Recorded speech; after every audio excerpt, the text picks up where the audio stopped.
Let's continue and have a look at Mark and Cheryl. Everybody knows Mr. Zuckerberg. You know, he has a big mission statement, which is to connect the world, yeah? Probably when he started at whatever cost it takes. However, quite recently, I think it's been at least a year, probably Chad knows a lot better than I do, you have Sheryl Sandberg. Her responsibility is to drive sales. So all of these things, all of these developments that are happening backstage in Facebook is really to make sure that people do not pull their budget away from Facebook. We know what happened to a famous car manufacturer, and it could have a big impact on their revenue growth. So that's a dynamic duo. How many of you are using Social Bakers at the moment? Okay, that's cool, brilliant. So you'll remember that we made a prediction of when Facebook was going to reach the billion. We made a prediction back in March, and you know we got it right, so that was pretty good. And what's really amazing to see is that in just a space of 2 years, you know, they grew their active user by 800 million. So if we think about what it's going to look like in another year, I think it could easily reach the 2 billion mark, possibly more. Yeah, the key markets for them now is to penetrate Russia. Mark Zuckerberg was there last week, and if one day the Chinese let you in, then you know that's it. You just need one town. All right, so you ready for the scary stats? So at the moment, you've got 1.1 trillion likes since 2009. That's a lot of data to know about, you know, all that billion people, to know what they're into. You know, it's going to be quite interesting to see how, you know, the retailers start embracing all this data when they crack it. You've got 140 billion friend connections. So at the moment, if you're reading TechCrunch or Mashable, you know that they are testing with about 10 retailers the want button. So you think about, you know, if you're at high school and you want to impress a girl, the fact that, you know, you're friends with her and she wants something and you'll be able to buy her that, you know, that could be a big game changer for society. Then you've got 219 billion photos uploaded, which is just staggering. I mean, if you think about the size of the rack space that it takes to make sure that those are fresh, always tagged, and that you always want to access them, that's a big number. Then what I believe in is that in the future, everybody should really have a Facebook page. It'd be criminal not to if you're a small restaurant, if you're a hairdresser, or if you're a small hotel. You know, what's stopping you to really understand about, you know, the people that you provide a service or a product to let them give you feedback, really, if they've had a good experience or not. And I think that in the future, most businesses should and will have a profile on there. This is the other big number. You've got 62.6 million songs that have been played on Facebook, that's been 22 billion times. So there's about 210,000 years worth of music. Scary. The medium age has got a little bit younger. When the last time we did this study, it was around 24, 26. So all of that means really is the adaptation is taken its course, you know, at a much younger stage. And right now, we've got about 600 million mobile users using Facebook. So those are going to present an enormous amount of opportunity. You know, we've had a speaker that processes payments on mobile. So if you think about all of these technologies integrating and also having all this social CRM in the background, how valuable it's going to be, and how you can start thinking about deploying a strategy that's truly integrated. So these are my predictions. I think that the share price will definitely exceed expectations in Q1. I think for me, if I had a little bit of expected money, I would put my money into it. I also think that the growth, because we get all the statistics about all the countries that sign up, I think that it's going to accelerate as well. And I wouldn't be surprised if at least 1 in 4 people are using Facebook in about 2 years' time. And what I also think is that e-commerce is going to become a real integral piece of their future. So there's all of these things you've got to think about and how you're going to incorporate these into your marketing campaigns. How do you detect fake fans? Yeah? Why should you be investing in fan accelerator campaigns or expensive display if all you're going to get is fake profiles? So one of the easiest way is to just randomly check the profiles themselves. They look absolutely dreadful. I mean, like this one, this is a person that wanted to befriend me. As soon as I saw it, I thought, that's blatantly not a real picture, and the rest of the profile was absolutely bogus. So the eyes, but then if we start looking a little bit deeper into the statistics, 97% of fake profiles are women. So I'm thinking, why? It's probably because they get guys will, if a girl wants to be friends with you, you're not going to say no, are you? Anyway, the other one is that there's a lot of bisexuals because they haven't really made up their mind whether they want men or women. So look out for it. It's dead easy to spot them. And I know some of you will be offended now. I know that there's a lot of people that have over 400 or 500 friends on Facebook, but on average, it's only about 130 to 200. The fake ones will have over 700 friends. Yeah, so watch out for that. And this is a dead giveaway. A real person will have 1 tag in every 4 pictures, right? But the fake ones will have 136 tags for every 4 pictures. So, it's not rocket science, but, I hope that you can go away at least and start spotting them. The other thing why you use social networks is so that you can share your interests, so you can get relevant content pushed to you.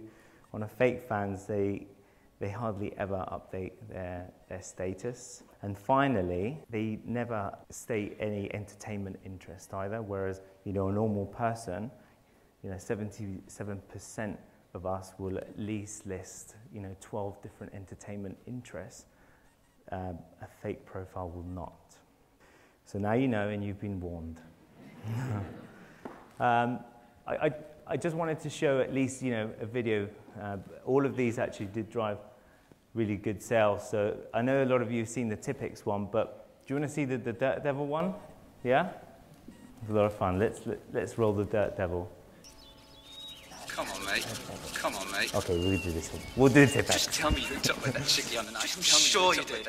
I'm sure you did. We got with that chick. Sure you did. Please. Damn bear behind you. What? Bear behind you. Shit! I tell you, there's a fucking bear behind you. Do something about it. Come on. Shut the fuck up. Just shoot it now. I can't. Just shoot it. I tell you. I can't. Come on.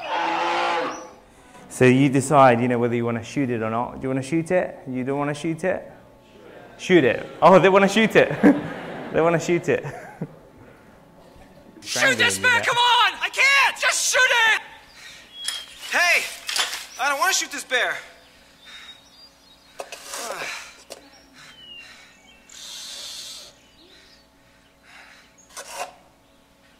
Help me to rewrite this story.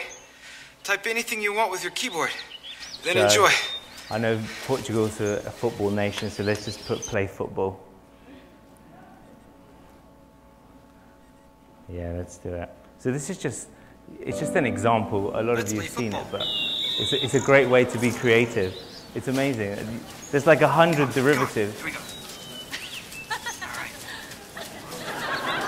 Yeah? Oh, man! That's brilliant. Yeah. Come here. Yeah, so believe it or not, the brand equity was accelerated. You know, they've made more sales because Tipex must be having a hard time, right? I mean, who writes now and covers it? But, you know, they had to reinvent themselves somehow. And this is one of my favorite ones here because they actually drove some phenomenal sales off the back of this spiral.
I don't know,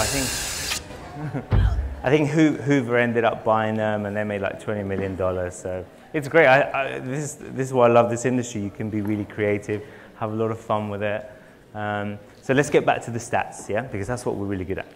For me, for right now, the way that we're expanding our business, we're looking at, you know, the emerging markets, right? Where it's not too crowded. So these are particularly the ones that we're looking at. But this is the rankings. These are in terms of, you know, how big the countries are on Facebook. You know, US is pretty much untouchable right now. You know, you've got almost 55% of the overall population on Facebook, followed closely by Brazil, only with a 30% penetration, which is, you know, phenomenal opportunity there. India, I mean, that is just absolutely amazing. Only 5%, but it's the third biggest country on Facebook. And Indonesia is the one that's just absolutely accelerated over the last 3 months. It's grown by tens of, I think it was like 12 million. But you can get all this from socialbakers.com, our freemium area. So you want to find out where Portugal is at the top, yeah? Got close to 4.6 million people registered on Facebook. And, you know, it's pretty good penetration. You've got more fans than other, you know, strong economies like Hong Kong, not Greece, even though I'm half Greek. United Arab Emirates, you know, Switzerland. So I think it's got quite a lot of potential there. But you probably want to know who's actually winning, which brands particularly in Portugal are doing a really good job. These are the top brands by the number of fans, and then on the right-hand side are your media brands, yeah? So do we have anybody from these companies here today? Hands up. Where are you from? Very good, very good. Any others?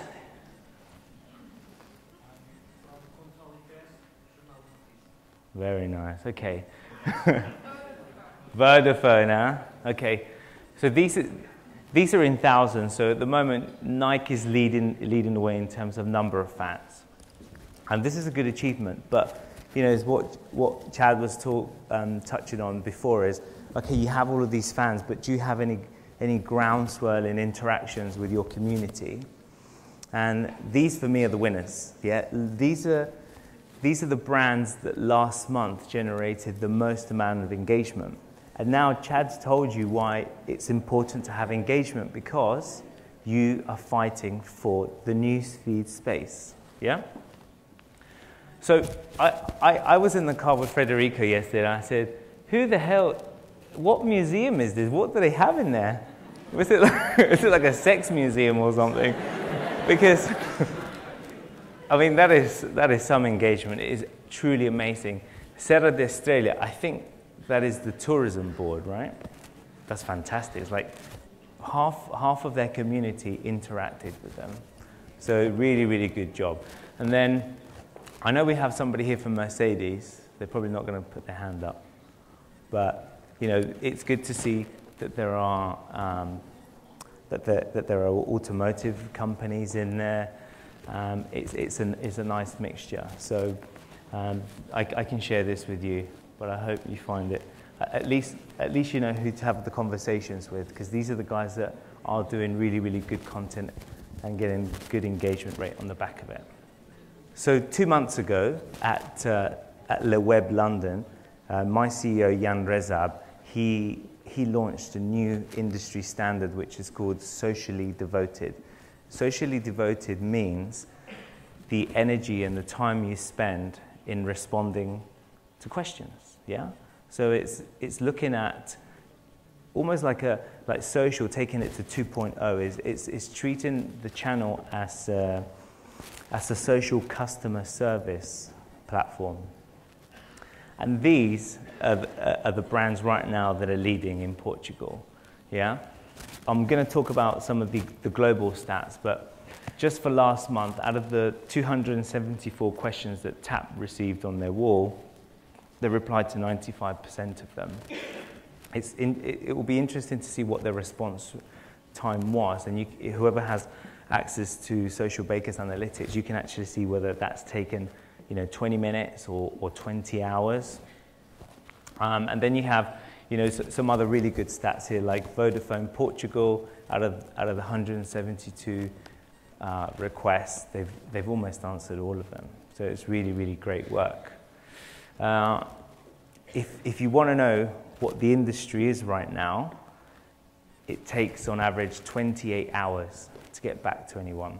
So if you think, if you sold cars or if you sold a product and a customer came to your shop and they asked you something, that customer wouldn't wait 28 hours. The people that are doing it extremely well are two operators in Latin America. One of them is called Claro. Claro is owned by Slim, richest man in the world, and Personal. Personal is a local operator in Argentina. These operators have been asked something in the region of about 10,000 different questions every month, and they answer over 90% of them, yeah? And their response time is 20 minutes. It's 20 minutes. And 60% of those response rates are in less than 10 minutes. So they've set the benchmark, and we're actually going to do some awards in New York, so everybody's invited. We're going to live stream it. We're going to be doing socially devoted awards for all global brands. And if you follow me, I'll make sure that everybody gets an invitation. It's going to be live streamed on the 23rd of October. And that's me. Muito obrigado.